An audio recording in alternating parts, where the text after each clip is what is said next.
And the sound works. The sound works. Oh my goodness.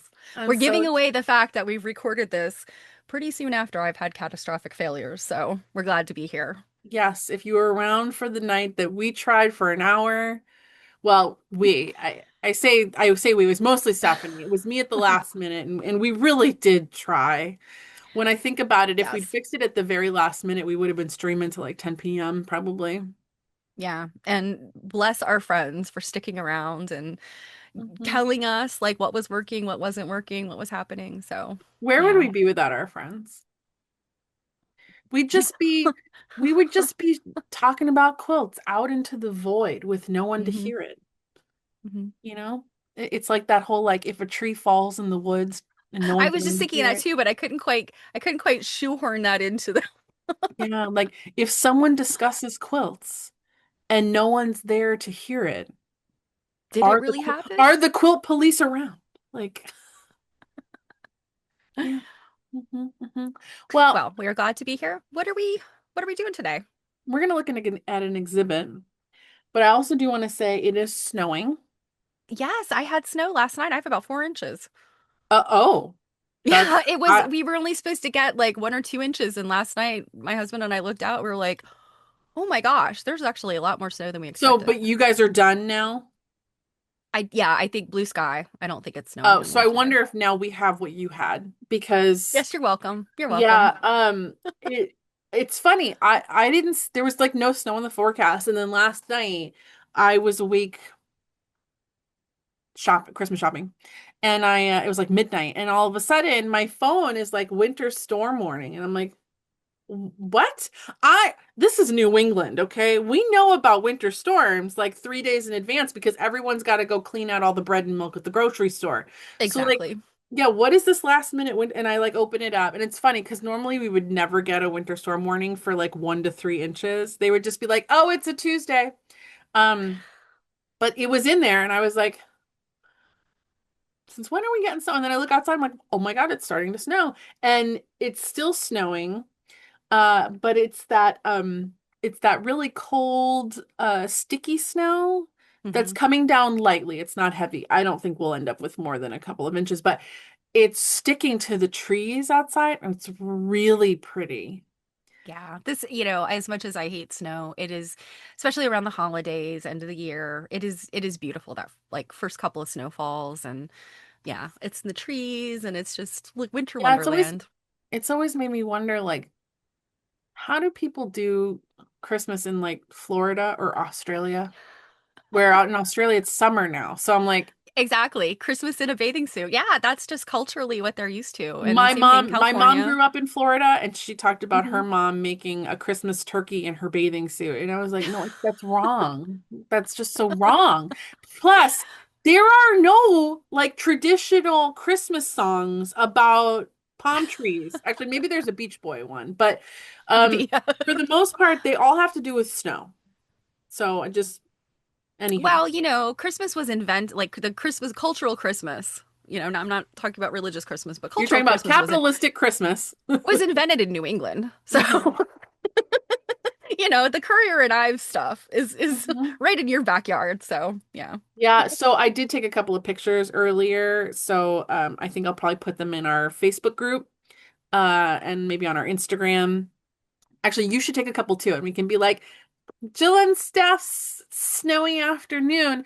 And just as a reminder, if you're new around here, down in the description box, you'll find links to our Instagram and our Facebook group. And the reason for the Facebook group, I know people are having a hard time with Facebook at this moment. I get it. But the whole reason we have a private group there is so that you can post things and have a discussion and things like that. Where on Instagram, like you couldn't post photos of a quilt you want to talk about or something like that. So just keep that in mind. It is private, it is moderated, so there's not a bunch of nonsense in there. So just Are just our just nonsense. yeah, just gotta say that. And then obviously because with every video, we have to announce things. So it's the 23rd. Wow. Where did the month go? The Yeah. quarter? The year? I still sometimes accidentally write 2024. Like it's Okay, I'm well over that. I'm usually over that kind of thing in like February. Um, but yeah, it's wow, it's or no, it's crazy. So one major thing to just remind you of is that we have a stitching glitch on the 28th instead of the 27th. So if you need something to do on your Sunday after Christmas, you need to chat and hang with friends. The one we had on the 13th was a great discussion. We discussed all yeah, lots kinds of of fun. topics. It really was one It's of those moments yeah. where you look down and 3 hours went by and you're like, "Whoa, I'm I hungry." know exactly. And it's a free for all. It's fun. We do a little bit of stitching and crafting and there's food conversations and you know, anything could happen. And our friends are all there for each other and it's a good time. And then I know that technically the 30th here says it's a freebie video, same like with the previous 16th, but because we had a major blunder on the 9th and couldn't have a book discussion, the 30th will be finishing up the A Stitch in Time book. Yeah, we got to finish it. Yeah. It's we got to do it justice. Yeah, yeah. Yeah, it's too good to be like, oh, just moving on. But also in terms of moving on, our next book here, Mauve, How One Man Invented a Color That Changed the World, which Stephanie is very excited to read, which is shocking because when I first suggested the book, she seemed a little less excited about it. So now she's excited about it because there's Yeah. references to the Well, inventor. because we hear about Perkin all the time, but other than how he invented, there we don't have any more cultural information about him yet, but we will once we read this book. So there will be a link that's our affiliate link to get this book. It just gives us a couple of cents every time you use that link that just helps pay for stream related things and we, really appreciate that. And then because we had an issue and we have to go to the end of the month with the Stitch in Time, we're gonna go basically like right into our next book. So you definitely want to get your hands on this sooner rather than later because come in January, we're hitting the ground running. And it's a fairly thin book too. This Hmm. one won't How this many one won't how take us. many pages is that? Uh, it's got a lot of let's see a lot of author's notes and things. It's 195 pages. Oh yeah, that's not bad. Yeah. And there's And some pictures in the middle. and it's a small book type book. A lot of the Yeah. books we read are largely shaped. Yeah, we'll get through this one quick, but I suspect it's going to be packed with information. It's got good reviews, so I think it's going to be a good one. Yeah, yeah, I agree. All righty. Now we are looking at an exhibit here from the New England Quilt Museum in this last quarter of 2025 uh, called Favorites, and it's selections from the permanent collection. This is curated by the collections manager, Laura Lane, who is retiring at the end of this year. And uh, I don't know if she's going to do some volunteering moving forward. I don't know if any of that volunteering will include curating anything in this exhibit. But presumably this is her last curated exhibit. And we're going to be really sad to see her go, but she definitely has earned her retirement. That's for sure. Yeah, I always, I don't, I've met Laura. She's a colleague. I don't know her very well, but every time her name is mentioned, it's about what a wonderful collections manager she is. She has a great eye, Hmm. in terms of putting together exhibits or quilt turnings or whatever. So, Hmm. yeah, she it sounds like she will be sorely missed. Big shoes But to fill, whoever replaces her. you want to give us a read here, dear? Is this big enough Sure. for you? Maybe one little scotch more. Is that good? Got to get my bifocals. Uh, so, in both the Donahue Gallery and Genre Gallery are some of the finest and most beloved quilts from the New England Quilt Museum collection. I am especially pleased to feature examples of early 19th century quilts from New England and New York. Many of these were treasured and passed along to later generations of the quiltmakers' families until they were gifted to the NEQM along with their stories. Oh, this means there's good stuff for these. Please take a few minutes to read the stories that accompany these quilts. They speak of weddings and wars, prosperity and frugality, ancestry and migration, the past and the present. Pause a moment to notice the famous signatures on Sarah F. Colburn Gallup's Ohio Star quilt, and imagine Alice Gray Brown creating her sumptuous crazy quilt while on a sea voyage with her father, a ship captain. I have also selected some contemporary quilts by nationally renowned quilt artists. These artists all have ties to Massachusetts and represent some of New England's most innovative and influential pioneers of the early art quilt movement.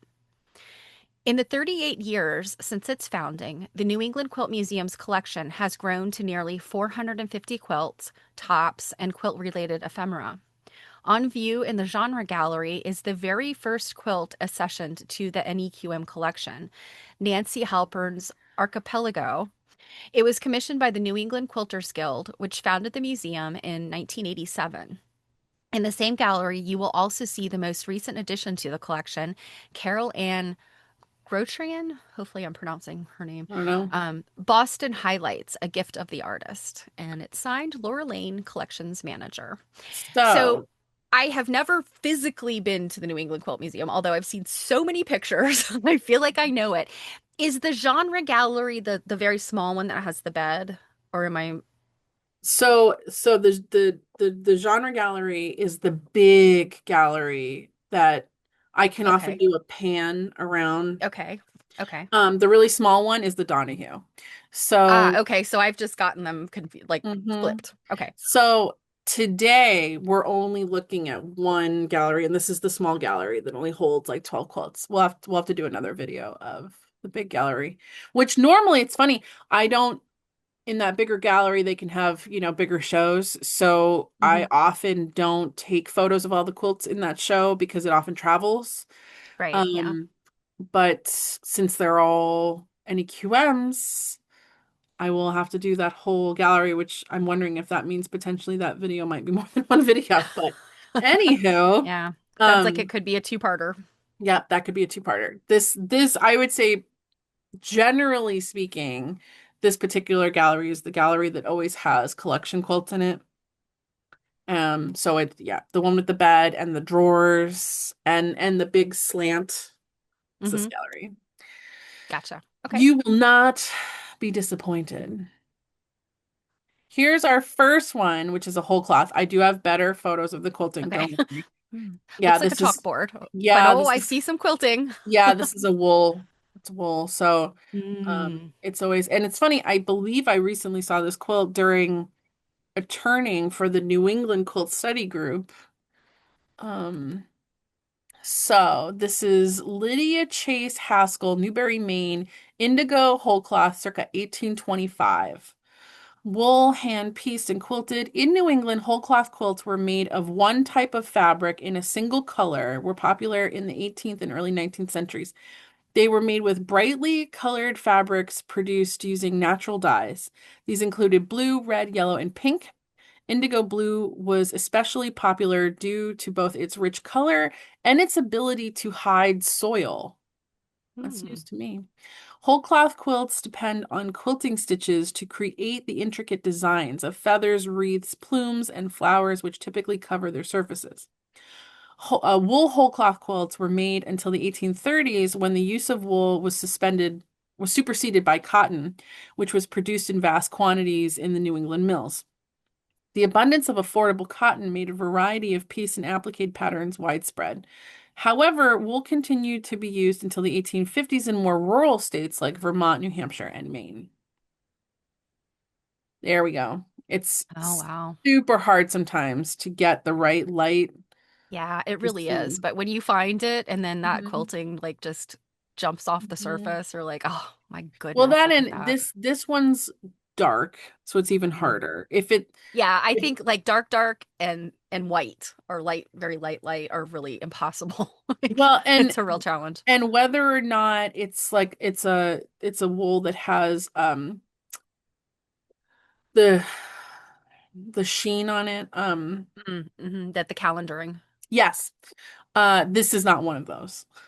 Or if it is, it's very, you can tell like it's super been like worn off, washed off. Because I think if I'm remembering correctly, there's also like a pink one in the collection that's very slick that you can see the Mm-hmm. quilting from a mile away. Or when you think Yeah. about like wool, like if you're looking at like a wool petticoat Mm-hmm. that has the Well, like it's kind of got the same look from a distance as like a chintz, an unwashed chintz that's mm-hmm, got that very mm-hmm, shiny. Yeah, yeah. hmm, yeah, so like I that way like you can't see the blue as well, but But now you you can can see the really see the quilting. Yeah. quilting. Yeah. You should have seen Wow, me that's in amazing. there like Were you doing this after hours or were there other no. people in there? I try to do it when there's really minimal people in the Yeah. gallery. Who was Um that woman laying on the floor trying to take pictures of quilts? yeah, it but sometimes there's still gonna be people around. Yeah. This is like such beautiful dense quilting, and Well, and you know what I wish this quilt had is remember when we were reading the main quilts book and there were drawings by Lori LaBar and Lynn yes, Bassett and Lynn Bassett, yeah. of from whole cloth stuff. And I was like, wow, this quilt would have been a great candidate for something like that, especially because it's so dark and it can be difficult to see the quilting. Yeah, Hmm, for sure. hmm. Here's your favorite wall. Oh my goodness. Yeah. That's This something else. this is a behemoth. It looks like it.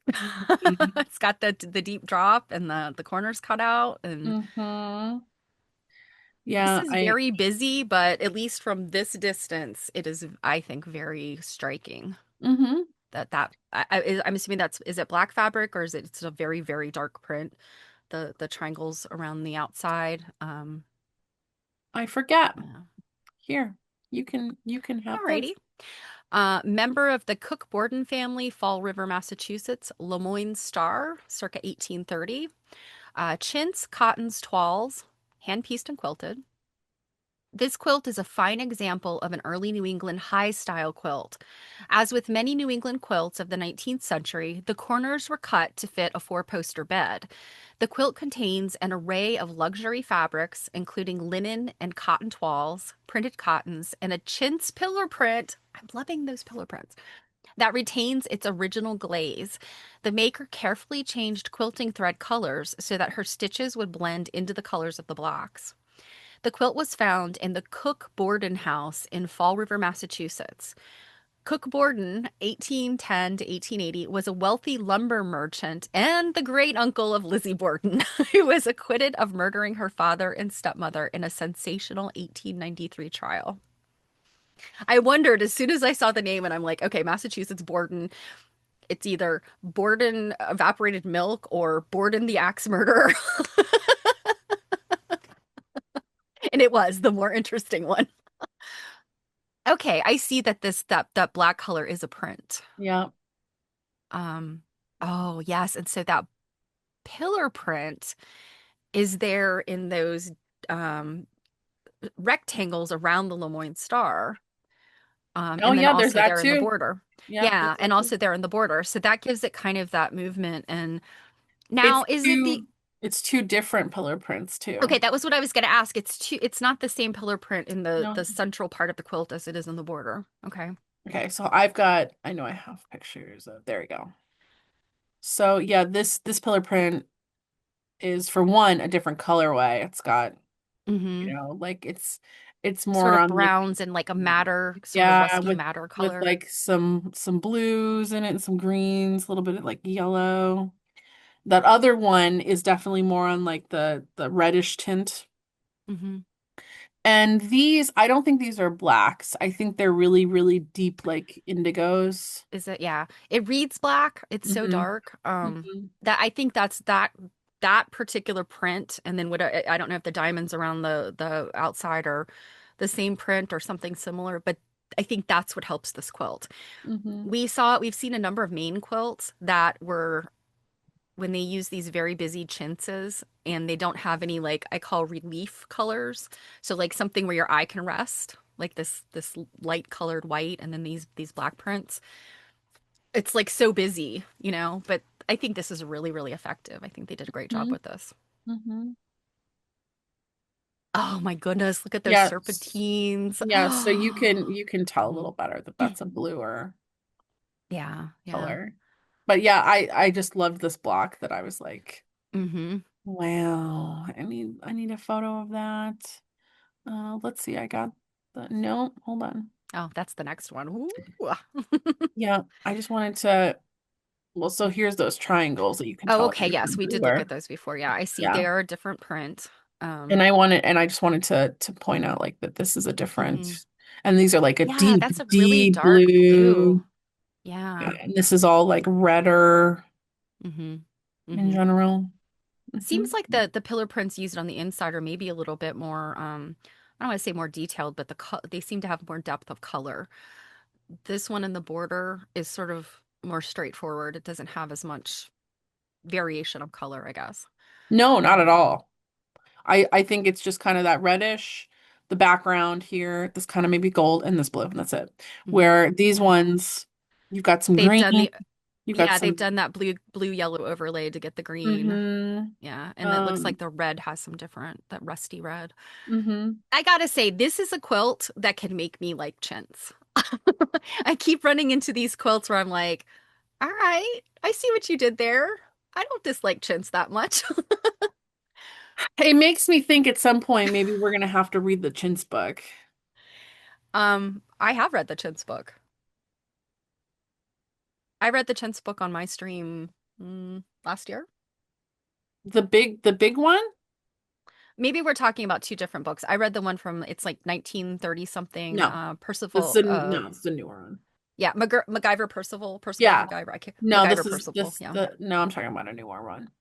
Okay. Um, I'll have to take a photo of it and show you, but Okay. um yeah, it's so funny when you said like, "Oh yeah, I love those pillar prints." I don't know if you caught me, but I gave you a little side eye because I was just like, "Oh, really?" Like Yeah. I I thought you think, I think I had a very, very deep misunderstanding of chintz when I first kind of dove into and a historical deep quilt study. prejudice of chintz. Yes. You were just like, Yes. "Shit." Well, in the same way that, my big study subject, Dr. Dutton, he hated crazy quilts, and he came around eventually to hating all crazy quilts but the one he bought.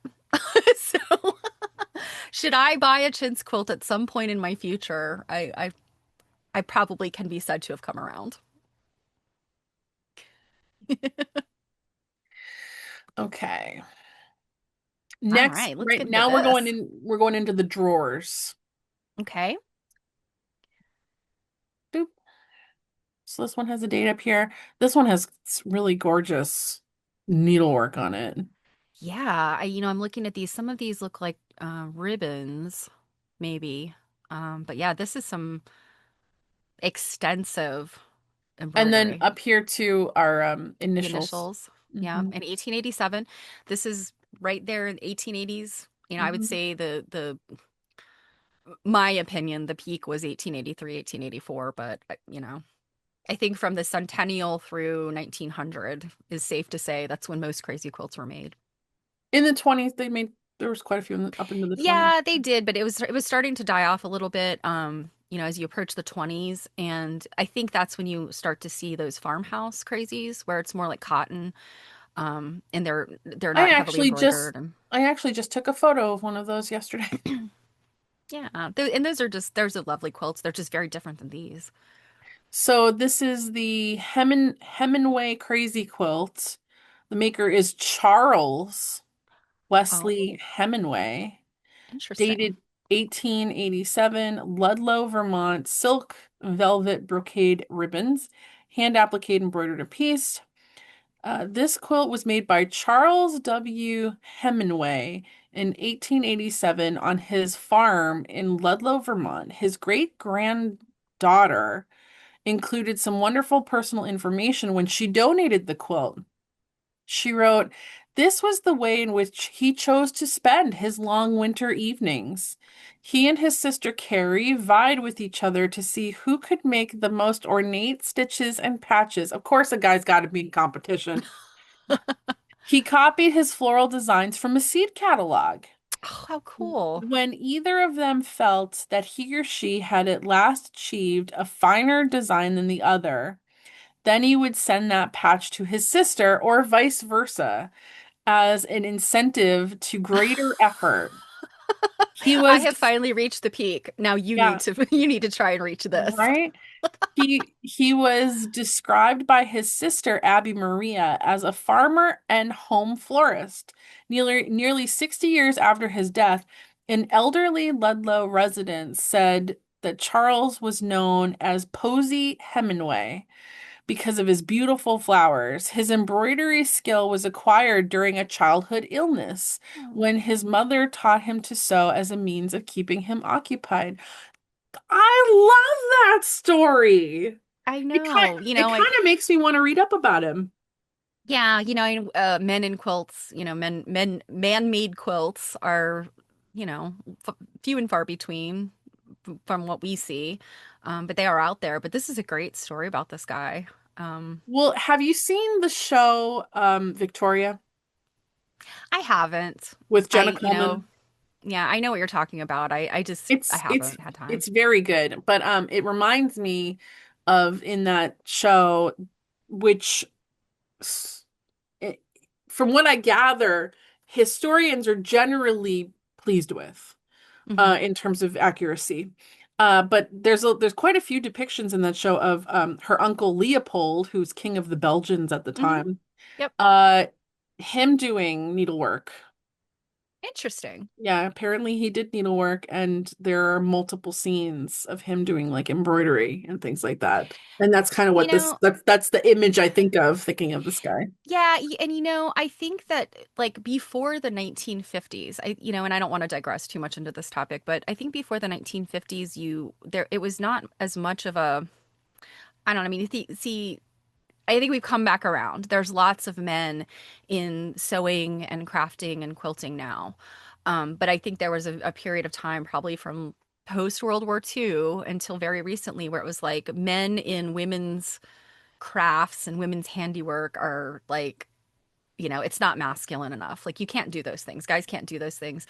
And I remember when I was a kid, like football player Rosie Greer, he did needlepoint, and it was like such an anomaly and such a joke, Mm-hmm. that and he was proud about it. Mm-hmm. That I feel like men, like particularly farmers, they had to be kind of self-reliant, and that meant like, yeah, fixing your clothes when they were shabby and doing things like that. And it seems like maybe he was unmarried because it doesn't say anything about, although he had a great granddaughter. So I guess I'm not clear on his personal history, but it sounds like he may not have had a wife at this time who, he could sort of trade this craft with. So he went whole hog into it.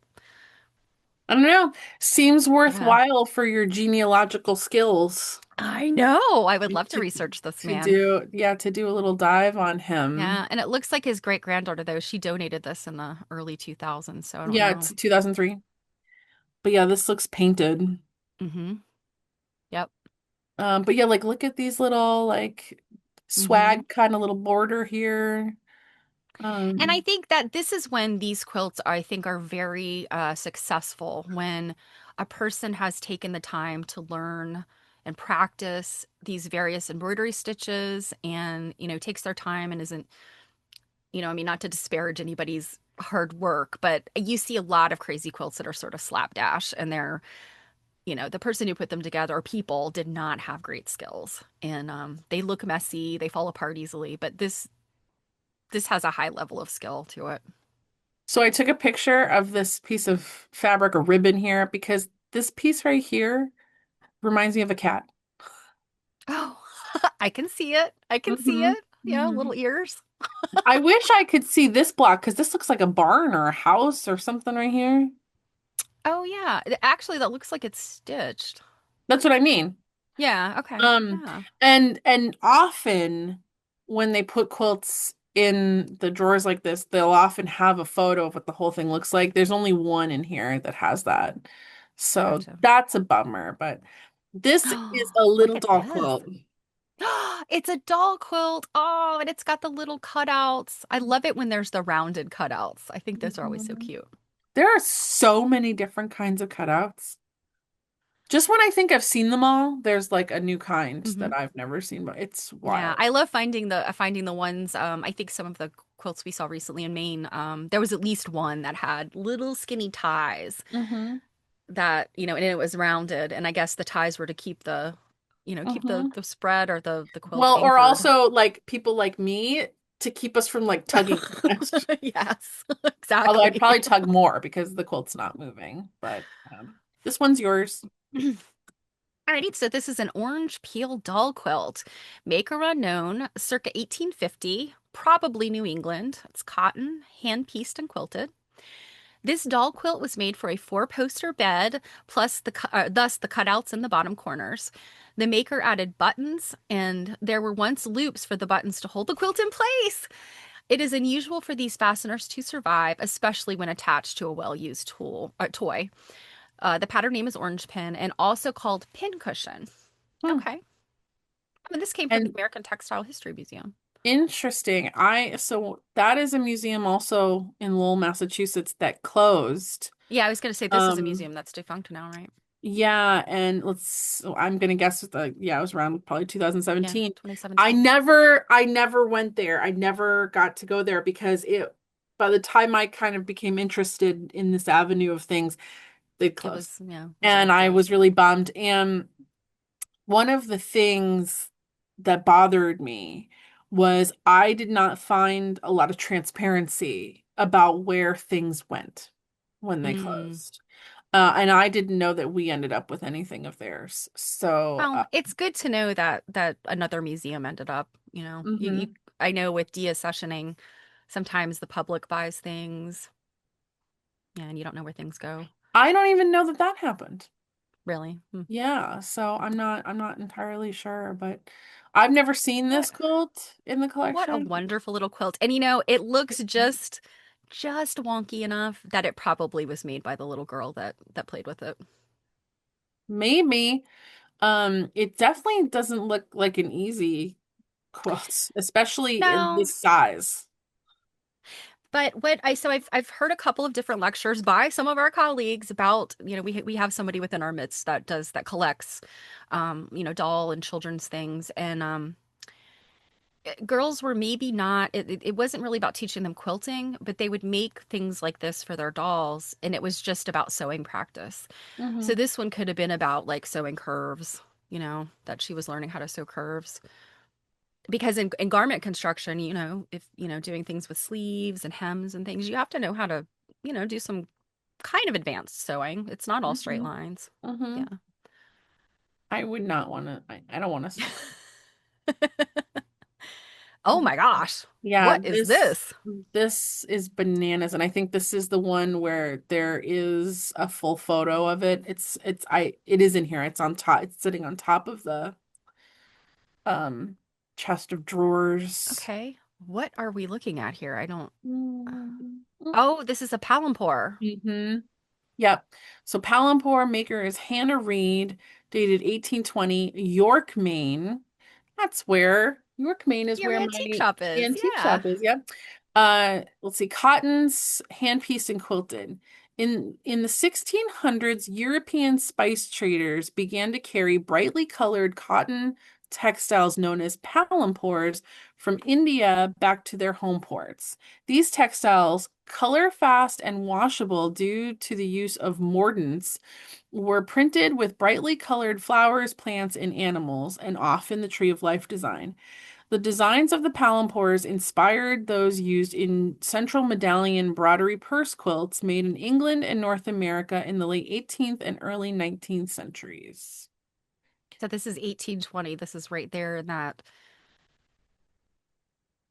heavy duty colonial period of Heavy bringing duty things. colonial. Well, I mean, it's the time period when they're bringing lots of stuff from India. I mean, they'd started, Mhm. several hundred years before, but this is a, Yeah, yeah. so here's a photo of Oh my goodness. the whole Okay. thing. Yeah. Yeah, Um, it's pretty crazy. this I enjoy seeing this like full sized, but I don't think that this full like I feel like the picture you have from the drawer really like tells you how ornate this thing is, Oh, as far as sure. the Yeah, this printing. this photo's not this is when it was documented with the Hmm. Massachusetts documentation. But yeah, Oh just my like the goodness, look at that. colors and stuff in here, which is also it's very hard sometimes to take photos in these drawers because of the Yeah. glare you get. Yeah, the So, reflection, yeah. yeah. I think this is an incredible example of the kind of work that they did in India. Hmm. Um, and I don't even know, like, I don't know anything about palimpors. For the longest time, I didn't even know what they were. And then I'm like, oh, okay. So these heavy sort of spreads from India. I don't know how they're created, but to me, they look like it's just painted. It's not block Yeah, printed, it but looks but hand done to some me. parts of it I do believe are block printed. So, Mhm. yeah, you've got this. I mean, it's artwork. Yeah, I don't know a ton about them either. I do believe there is another piece in this exhibit that has like a Tree of Life medallion Palantir in the middle of Hmm. it. But they can be very visually striking. Yeah, and this seems very intricate. Hmm. Like each little leaf and each little like bud or whatever. I mean, it's. Yeah, I've never seen this quilt like out, Hmm. fully, like in person. It always gives me these drawers always give me ideas of things to like So ask that strip me. there with there's like Hmm. sort of a tulipy thing that has got like okay, cover up the chintzy parts. That border there, that gives me such like Pennsylvania Dutch vibes, Hmm. with that tulipy shape. Hmm. Um, but then above it, that's like that's some hardcore chintz. Yeah. Yeah, very, very different kind of genres just coming together into one, it feels like. Yeah, and I think these are the kind of designs I think that fabric companies like Waverly have reproduced, in contemporary times Hmm. for wallpapers and other kind of home furnishing stuff. Hmm. Hmm. In fact, I think my dining room, the old wallpaper in my dining room was something like that. Hmm. This quilt we've seen before. Yes, I'm recognizing that Yep. cross. We had looked at it a turning for the New England quilt study group, and I had taken, close-ups and things Hmm. of it. So we won't spend a whole lot of time on this one, but it's still and I had tried to go back real quick and find the full photo and couldn't, but this is a very cool applique. So Yeah, this one seems to me that it's very graphically. You could kind of see like if you think about artists that you might know today, graphic designers, illustrators, and then you see the work that people were doing back then, and you think to hmm. yourself, if they could bring their skills into the future, you could absolutely imagine what kind of work they would do today, with Totally, modern tools and things. totally. So this is a red and green summer spread, so it's not actually a quilt. Maker unknown, 1880, probably New York or New Jersey, cotton, hand appliqué. The donor discovered this spread in the drawer of a dresser she purchased at an auction. Ah! There's stories like that. In Passaic, New Jersey. The applique appears to have been done by at least two sewists, one very skilled and the other less so. The design of the top shows style characteristics of New York quilts, like the leaves and the corners of the blocks. So what you guys had folded there in the drawer is absolutely stunning. I love those roses and then I guess whatever, I don't know if those are apples or pomegranates or what those things are, I but don't know. They kind of look like tomatoes. kind of, yeah, the leaves are kind of what's throwing me, but just in general, this is I think just very graphically pleasing. Yeah, and if I do remember correctly, I believe there were maybe like some Oddfellows symbolism Ah, on okay. here. Yeah. The cross is very interesting, and I do believe that these berries are stuffed, if I'm recalling correctly. Pretty birding. But yeah, just Yeah. lots of great. This is And such those a do great. look like tomatoes now that you say Yeah, that. don't they? Like yeah. And I do believe at the time there was a little bit of debate as to whether or not they were tomatoes. Gotcha. Yep, yep, moving right along here. We have this Ah, this is white the other work. whole cloth. Yeah, and it's one of those things where I love that they use this space because there's a window back here that Mm-hmm. they block. But and if they didn't, that's one less quilt you can hang. On the flip side, I hate that you You always always have have the to bedpost. contend. Yeah, because there's a part of me that's like, man, this deserved a wall with no obstruction. Because I have other photos, but Oh my gosh, look at that quilting. and Oh. there's a name across the top here in 1823. Oh my But goodness. because of the I just lighting, it's so difficult to see it. Um, so the ground quilting I'm assuming is pretty dense. hmm hmm Just and is that stuffed or is it just the relief is so great? No, I believe it's all stuffed. Okay. Like I couldn't get close enough up to here, but I'm pretty darn sure it's all stuffed. Yeah, I mean it looks like I could see kind of that stuff around the outside. Oh my goodness. So this is Elizabeth North, Torrington, Connecticut, whole cloth quilt dated 1823. Cotton hand quilted. White work bed coverings and quilts were very popular in the first half of the 19th century. They were often made for wealthy households where an exceptional standard of domestic cleanliness was attainable. The work in this quilt features a center medallion with a quilted cornucopia and two urns. Quilt historians analyzing similar textiles state that the classical symbols of the cornucopia and sheaves of wheat celebrate the wealth of the new republic. The background of the composition is very densely quilted with tight parallel lines, and the quilted motifs are stuffed and corded. The maker's name and date are quilted at the top center. That is just amazing to me. Uh-oh. This is a video for something else. It's just Oh, I okay. saved it in the file. It's to post on social media. Um, but yeah, look at this. I have seen Oh this my physically, like gosh. I've touched this quilt in person. It's crazy. Like, can you just imagine all of this background quilting? Yeah. And I just, these whole cloth quilts and just yeah, I mean the placard had the point like this is for a household that doesn't have a dirt floor. Well, Like but you know what's this is a funny? household where yeah, they had the means and the Even today, by today's standards and technology and ease of like washing or stain removal, I still wouldn't want a whole white quilt on my bed. no, no. I mean the dark blue one makes sense, right? Like if you're Mhm. gonna have something like that, yes, absolutely. It covers the stains, you know. You could spill some coffee on that quilt and it would be okay. But Mhm. this, oh my gosh, you don't even want to like blink near this quilt. It also blows my mind how, oh my goodness, look at how these little leaves look kind of like hands. Um, this here is so densely stuffed that I'm really surprised by how well it survives Mm-hmm. the fabric because of like Sure. rubbing. Mm-hmm. Something would have been rubbing against this, even if it was folded up, just because there's something's got to touch it. And Mm-hmm. I'm shocked that there's not more wear just because it's so densely packed.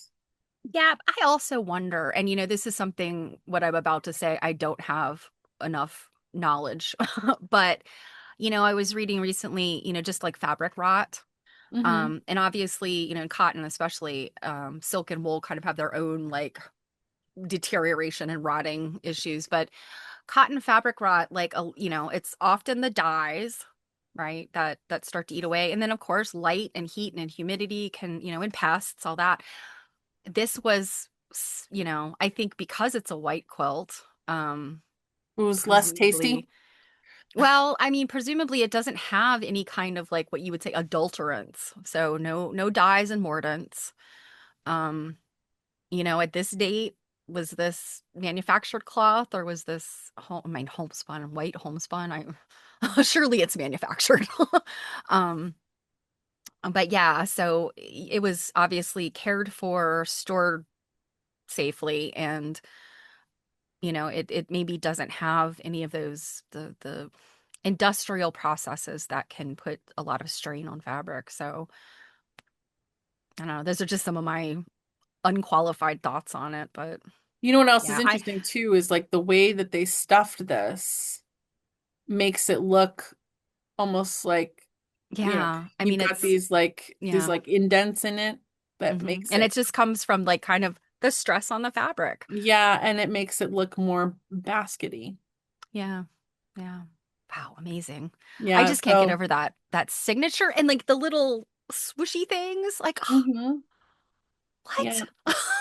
Yeah, I tried to get like as much of the name as I could, but also like the light. But like look, like you've even got even more stuffed stuff uh Yeah. beyond the name, and yeah, it's just Yeah. I mean, I wonder, was this, I mean, you kind of caution yourself against assuming every fine quilt was a wedding quilt, but I mean, you kind of wonder, was this for some momentous occasion like a wedding or something? I don't know. I would certainly think so. Yeah. I don't know Yeah. that I would put in this kind of effort just for a Tuesday. Right. No. Although just with her name and no other name on it, you kind of wonder like what was that about? But Here's one of the sheaves the of sheaves of wheat. wheat, yeah. Hmm. Oh, amazing. Yeah, and And that's just courting. yep, That's this is around, that's courting. courting. Yeah. And then this right here is my Hmm. courting, and yep, Oh, wow, that is crazy. something else. Yeah. I'm in awe of whole cloth quilts. Because your quilting has to be impeccable. Hmm.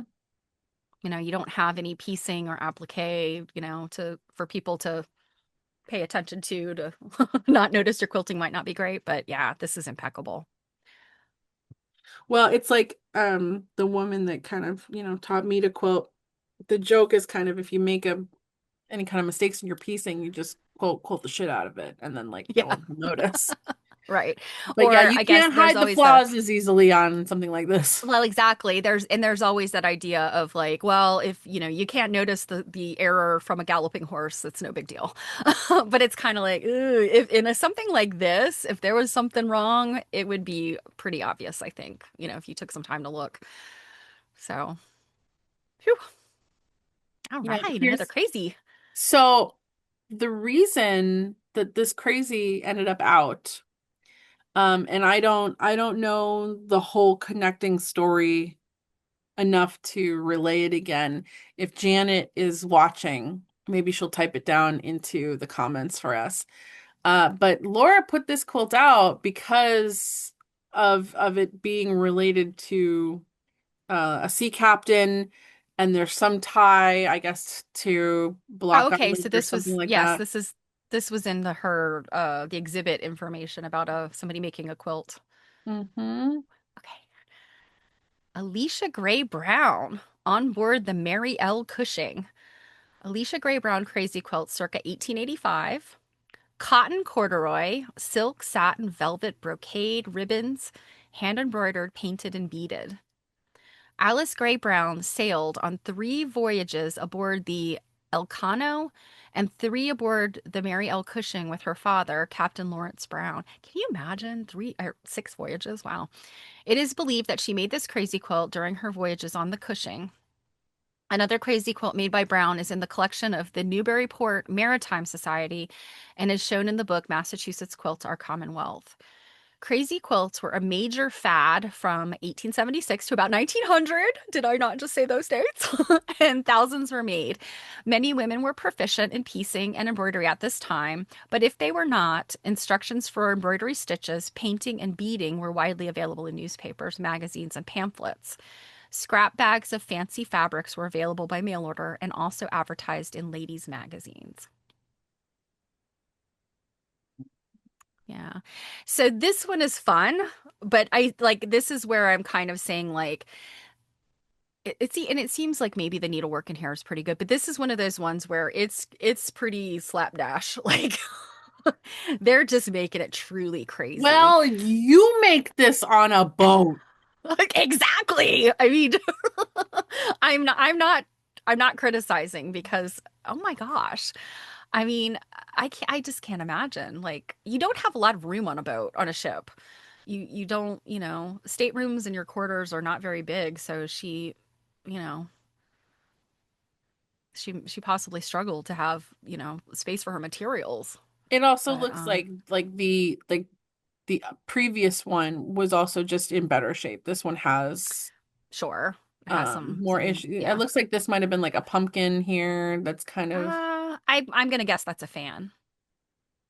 or a fan in the other direction. Yeah. The fans were very, very popular on these quilts. Well, So here's a fan right here. mhm. Fan or a leaf, yeah. Who I knows? don't What know is what that this red? I don't Yeah. know what that's supposed to be. Yeah. Yeah, it looks like the embroidery on here is very cool, and there's lots of different kinds of fabrics. Here's like this like moon looking thing. Hmm. Well, I mean, being on a boat, if they were going to like multiple different ports and things, Right, yeah, ports of call. She may have been I picking up love things. these Sure. peacock feathers and then this bird. Mhm. There's more birds here. Yep. Here's a like this kind of looks Yeah, like a that one looks like it's almost like it's painted or something. Like it's like silk painting or it kind of something. looks a And little stuffed as well. yeah, it almost looks like it's something like it was cut and made and then up, applied down. And you know what's interesting is the way the bird is shaped, it kind of reminds me of a hummingbird, but then like its beak looks like a platypus. I'm assuming it's some type of seabird, so like a gull or a pelican. Well, it's not a pelican, I guess, but I don't know. There's Here's also a some fantasy looking fish. yep. That's kind of a crazy looking fish there, right? Just to the right of the bird. Mm-hmm. Yeah, there was a lot of interesting things to be looking at on this quilt, that's for sure. Moving on to the Oh, other side of the bed, I have oh my goodness, this is gorgeous. I have seen this quilt before. I think hanging. I'm not entirely sure, but there so I'm gonna just zoom in a little bit right here just because there are so many different applique blocks on here. I only took a picture of like a couple of them, but like often the stars might be what you see first, but then when you just pay attention to just Yeah. variety, like this broderie purse in Hmm. here. Um, So those applique blocks are the blocks. The Lemoyne stars are created because those diamond shapes are in the corners of those right. applique Right. blocks. But I Yeah. mean like when you look at the quilt from far Hmm. away, that's kind of what your eye Hmm. goes to Yeah, first. just the point I'm making is Yeah. typically I think when we see these like Lemoyne star type, y- like that's the block. The stars Hmm. are the block, and then they're interspersed. But this is the stars are Yep. brought together a different way. Yep. Yeah, the block I is right here. like this. This is Yeah. really cool. There's a flag over there. Looks like Hmm. some embroidery purse, Oh yeah, there's just anchors and hearts, there's just crosses and crazy, stars. crazy stuff in here. Wow, I like this one. And the colors, I think they're a Mhm. little bit softer. Yeah. So this is Penelope Carpenter Stanley, New York, Lemoyne Star Wedding Quilt, 1865 inscribed. Cotton hand-pieced, appliqued, and quilted. Family history states that this quilt was made for Jerome Henry Stanley for his marriage to Ida M. Livenberger, I guess, on November 17th, 1864. Jerome and Ida were born in New York, but joined the wave of immigration to Southern California in the 1870s. Man, what a journey then, huh? I know. Road to California. Phew. In the Whew. Redlands City Directory of 1880, Jerome and Ida are listed as owners of an orange ranch. Oh, They are cool. buried in Redlands Hillside Memorial Park. The quilt passed to their great-granddaughter, Shirley Stanley Knopper, when her mother moved from California to Massachusetts to live with Shirley. She gave it to Judy Simpson, who then gifted the quilt to the NEQM. Although dated 1865, the quilt contains many earlier fabrics. The Lemoyne star blocks alternate with an amazing array of applique motifs, birds, flowers, cutwork chintz, anchors, and hearts. Some patterns are typical of mid-century quilts, but many are unique to this quilt. Look at that red fabric. Oh, Oh, that's oh, and the and then I quilting is love fun how too. like you got the applique hearts here, and then they And did then you have the quilted quilted hearts. hearts, yeah. Yeah, I'm like that's so freaking sweet. This is also a good quilt just for fabric study because there's just so much variety. Hmm. Like this blue is mm, mm, Yeah, mm, and see, mm. this is a case where I mean the quilt don't get me wrong, this quilting is gorgeous. It's far better than I can do, but um compare that with the whitework quilt. The whitework quilt, it's impeccable quilting. Like if the quilting wasn't good, they probably pulled it out and redid it. This one, the applique and the piecing is so gorgeous that the quilting doesn't necessarily have to be as like impeccable. Um So we've actually now just proved your theory wrong. yeah. The block is the Okay. star, and it's got it, they're on point. You're right. I could totally see your point with the quilting. Hmm. The quilting made it look Yeah. like it You're was the right. block you were talking about, but they're just on point. They're on point. Yeah. Um, but yeah, no, I was with you because the quilting Hmm. totally The looked like quilting that made it was look the like that. block. Yeah. When I'm wrong, I'm wrong. But yeah, here's the seams here. But Yeah, hey, you can see it. Yeah. Well, because the, they were so close together, that's why I Mhm. thought like that's really tight to get, the block in there, but she did it. Well, and Yeah. again, the quilting totally looked like a seam from far away. Yeah. But this block here is just so cool. And then that looks, that kind of looks like it's got to be embroidery, right? I would guess so because it's Yeah, that red. doesn't really look like ink. Mm-mm. It's, it's I don't know that I've ever seen like a colored ink on anything. It's yeah, usually, you're seeing it as red, right? yeah. Yeah. That to me that looks like just a very thin thread that was used to Mm-hmm. stitch that. Mm-hmm. What a fantastic quilt. Isn't it? You Hmm. could stand there and stare at this thing forever. It's very inventive. I mean, I definitely see things in this that are like the placard said, they're sort of standard to other quilts, but then somewhere it's clearly just the creativity of the maker. Mm-hmm. Mm-hmm. Oh, that's not for us. I really liked this block too. Okay. I guess it's sort of rotary purse-ish. It's like she's cut like something out of some fabric to make a Mm-hmm. frame. Yep, for Jerome by his mother, Oh, 1865. 1865. Oh, how sweet. Moving on. Oh, okay. Yep, this is the big board in the room, and this is another like Palampour? Palampour. Mm-hmm. Okay. Which half of me is like, I think I would have preferred the white work quilt on here. But anyways, Oh, then we've got yeah. some more Yeah. pillar print Pillar here, prints, yeah. right? And see, that's interesting. I don't know why I think of pillar prints as just being like, I don't know. I mean, I guess this isn't really a Palampour. Well, It's that's later. central. I think that's central Yeah. medallion. Before. Well, see, and that's where I just don't know enough about some of Yeah. these, early quilts that like what is the difference? Well, go I ahead know that here. our colleagues can tell us. Okay, so this is mine. A member of the Glover family, Massachusetts. Flowering tree, central medallion, circa 1835. Cotton chintz, linen, hand pieced and quilted. The center of this medallion style four-poster bed quilt features a rare and well-preserved Indian palampour. Okay, so that's the tapestry kind of, yeah.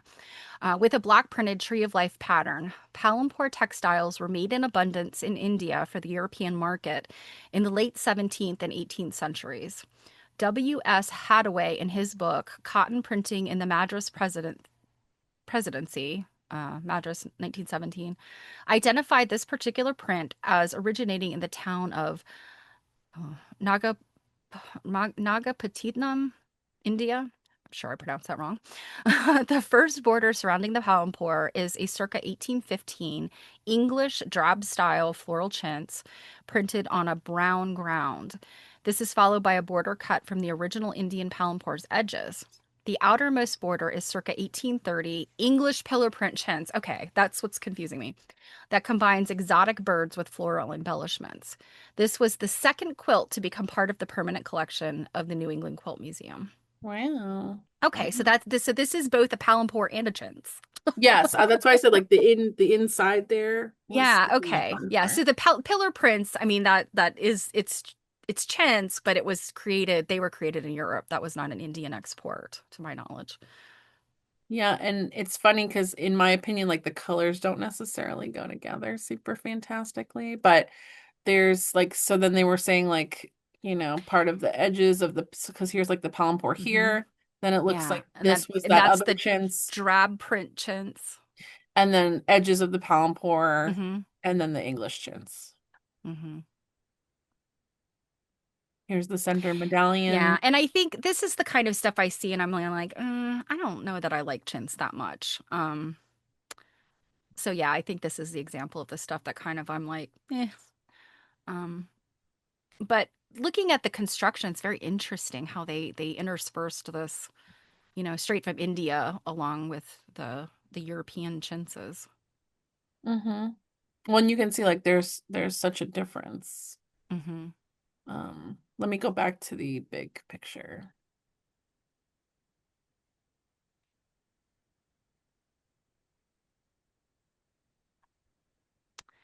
Yeah, I mean, I can see that at one time. This was probably a really grand quilt. Mm-hmm. On a bed that maybe had bed hangings and stuff on it. It was probably very, This is also very in grand. a really great condition. Yeah. Yeah, it's not my favorite, but it's certain I can certainly appreciate. Oh yeah, I think it's interesting uh, to look at this and I would, this is one of those ones I would love to study and sort of get up close and sort of Yeah, you also like can't like see the quilting like great hmm because it's so busy in the fabrics, hmm but you can see there's like fan quilting. And you have to appreciate they didn't cut that pillar print up. You can Mm-hmm. really see what a pillar print looks like. Mm-hmm. Yep, that's true. Then we have this Oh, little this is cutie. pretty. I love me a log cabin. And I got it all in one shot, but I have no idea why there's another one here. Maybe it's the back. Because when I'm taking these photos, I don't read the placards. I just go in and I take the photos and we learn together. So, but being in the back makes sense, I think. So this is Celinda. That's a cool name, Celinda. Hmm. Comstock Rogers, 1789 to 1861. Julia Jerome Starr, 1846 to 1942, Montville, Norwich, Connecticut. Handyman's Quilt, hmm, circa 1820. Log cabin, barn raising variation. Cotton handpiece tied.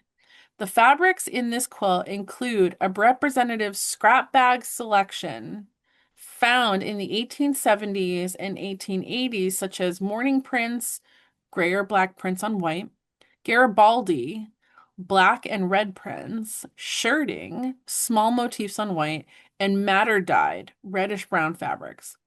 The back of this quilt, seen in a photo to the left of the quilt, is comprised of a center strip of 6 evening star blocks, alternating with chintz, polished cotton squares. This strip is bordered on both sides with a streak of lightning design pieced of triangles. This section was likely made by Celinda Comstock Rogers, who died in 1861 at the age of 72 years. Additional rectangles of 1880s fabrics surround the center section to bring it to the required size, leading us to assume that Mrs. Starr completed the quilt. The size and shape of the piece indicate that it may have been made to fit a handyman's bunk. Hmm. So yeah, that would be somebody that's maybe living with the family and maybe sleeping in servants' quarters or maybe Mm-hmm. even in a barn and their little bed. That's what these. I mean, I think there's multiple eras in history where these long skinny quilts were made for different Interestingly, though, situations. like Yeah. this is not very long. The one thing Well, that I handymen don't, were probably not given much. So, yeah, this probably wouldn't even cover a man all stretched out unless he was on the shorter side. The hmm one thing that this placard doesn't have that I really wish it did was dimensions. yeah. I But didn't realize what you're seeing there. That's a photograph. hmm Yeah, I didn't realize it until you switch back and forth. But that's pretty amazing. That old piece, and then she used that as the lady that finished it. She used that hmm as the backing, and then hmm I mean, how interesting? Because that looks like it could have been pieces from a very fine fancy quilt. hmm But then she used it as the backing. Um, which but in that's that, which technically makes it then just double-sided. right. And I mean, but the fact that the log cabin part of it is also a very fine quilt. This hmm isn't this does not read utility quilt, hmm which is what you would think that, like, say, a laborer would have. Yeah, I mean, you've even got like pieces that are on like the fussy cut side of things. Yeah, that's what those Um, matter. Well, I don't know about that, but the one the longer one, that's one of those matter print, hmm later 19th century. Nope, there's great. Ooh, there's one. Okay, at the very top of the photo, do you see that one that's those weird angly This? that? I just read about those and I can't Oh. remember the name. Yes, those allegedly, and the story is kind of like, allegedly, those came from the mill. The fabric got crimped up under the rollers and it made sort of a design like that. And Hmm. so the mill owner was like, "Oh, this is interesting. Let's start making them like that." This Hmm. story is apocryphal. I mean, it's probably not at all true, but that print is named after that mill owner. Interesting. Yeah, I just read about that because I've seen lots of fabrics like that, and there's reproductions even today. hmm Um, You got a yeah, smidge of like a cheddar in here. I know. I love those pops of those bright colors, that bright hmm green and those blues against the browns, the hmm matters. I love me some shirting prints. And I guess what I would say, those are good browns because they aren't tattered, right? They hmm haven't rotted. hmm Yeah, there was nice stuff in there. Oh, this is This is our pretty. last quilt, which I feel like we've seen this before. This. It's not looking familiar to me, and what's sticking out to me are those corner hmm blocks. hmm That is unusual that it's not ringing a bell to me. Okay. I feel Um, like we've looked at it before. It's a signature quilt. This one is yours. okay. Sarah F. Colburn Gallup, Leominster, Lemonster. Massachusetts. Oh, Lemonster. Leominster, Massachusetts. All these East Coast names, they all come from England. Ohio Star signature quilt, circa 1881. Cotton and linen, machine pieced and hand tied. Sarah chose to make this quilt as a fundraiser for Union veterans of the Civil War. She collected enough signatures for two quilts, one to keep for herself and the other to offer as the prize in a contest. The second quilt was lost in a house fire, but the last article in the notebook below features the second quilt. The quilt contains 70 signatures of political, military, and literary figures of the 1880. Among them are four U.S. presidents, four vice presidents, five cabinet members, and three first ladies. The notebook also contains the full article about this quilt from the book Massachusetts Quilts Our Commonwealth. So, because again, I don't read these placards, I did not take photos of the notebook they're looking at. I could Okay. go back and get photos and we could have like a little Yeah, I'm add-on wondering, is and this a stuff. notebook maybe the family has kept, or is it a notebook that she had? I'm kind of wondering, I but don't know. It was a three-ring binder, but okay. so I didn't, Um, yeah, so because I don't read them, I have no idea what I'm looking at. I just so take pictures of the visuals. what was the date again? 18 what? 1881. 1881. Okay. So this is later in the 19th century. Um, so those drab colors, those were once a prettier green, yes? Probably. I mean, you've got different kinds of fading going on. So it's So, likely. and is 1881, is this a little bit late for red and green quilts, or is this the No, you can yeah, have I can't remember. you There have was like red a and green very quilts. throughout, Yeah. sure. There was a specific time period that were red and green. I guess it was like when this got the stable green, maybe. Well, I mean, for one, you've got, if you're talking about like red and green, like applique quilts, Hmm. Yeah, then that's what then I'm you're, thinking of. yeah, Yeah. then you're like, like 1860s with Okay. a Yeah, lot that's of what I red was thinking. prints. Yeah, so this, since this is an applique, I would say like it's definitely not falling into that realm of things. Right. But what Yeah. was interesting for me is that you just have signatures any old place. So we've got the Yeah, like they're on the not. border Yeah, here. often we see them like in the middle of a block, and this does Hmm. look like she kind of farmed some fabric out and cut it up. You also seem to have, I don't know if it's like a variety of inks or if it's a variety of pen styles. Um, but this one thing I paid attention to was the signatures in blogs come out very differently. And I do understand like handwriting, of Yeah. course, and like if people are Hmm. like pressing hard or something, but some of the inks will, like this one like did a lot of bleeding, whereas like this one's super dark and like I think there was Yeah, another. that one up there is like big and clunky. Hmm. Well, my guess is, I mean, you're handing stuff out to people. You don't have a lot of control. Well, so notice She how, could have mailed this, like, and mailed it out and asked yeah. for, So notice yeah. how like this ink is kind of brown. Hmm. This ink isn't. This is Hmm. like a grayish, blackish. It almost looks a little bit blue, Hmm. whereas this one's really dark. Yeah. And then this one is that other one that's really light. So I was like, Yeah. that's very interesting. The one on the left, he did not have a pen wiper. Yeah, well, I mean, so okay, so this time period, I mean, they had those fast inks. So the inks, like India ink is something that has been had for millennia. And that was obviously available any old time to anybody. But they came out with those fast inks in the 1830, I think it was late 1830s. They were patented and they were heavily marketed. So I suspect that, people just had different kinds of ink. Hmm. I mean, just like if you sent a document to somebody and said, please sign this, you might get it back signed with ballpoint pen, with a gel pen, with a fountain pen, it seems to me like that's just the same kind of thing she was dealing with. Yeah, like this one here. Yeah, some of It's them have really interesting handwriting. Other ones are just like big and blobby. big and blobby.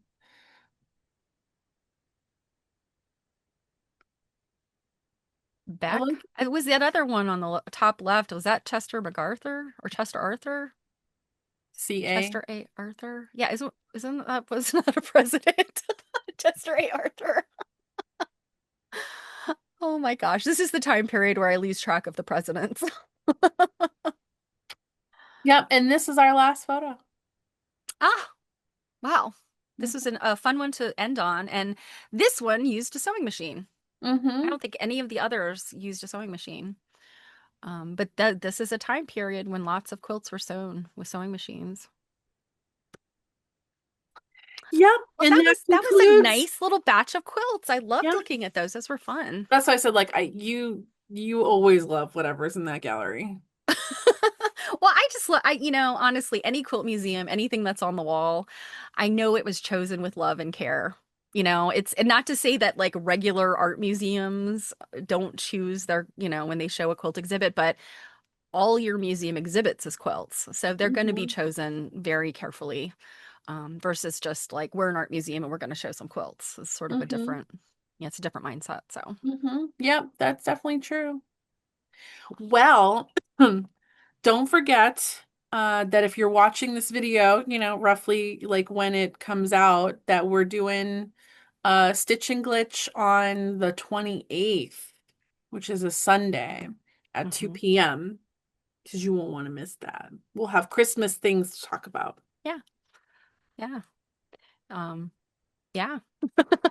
And who knows? I mean, once you pass a holiday, you never know what's going to I happen. would say Stephanie will have visited her family, so there might be embarrassing There could stories. there could be stories, there could be hijinks, I don't know. I may be bestowed with some wonderful present. Who knows? You may get Anything, something totally unexpected. yeah, anything could happen.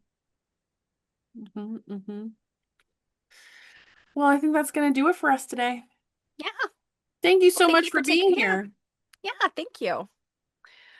If Alrighty. I didn't have you to look at quilts with, I don't know that I would look at them anymore. Okay. Yeah, famous last words. All right. Mhm. Bye, guys.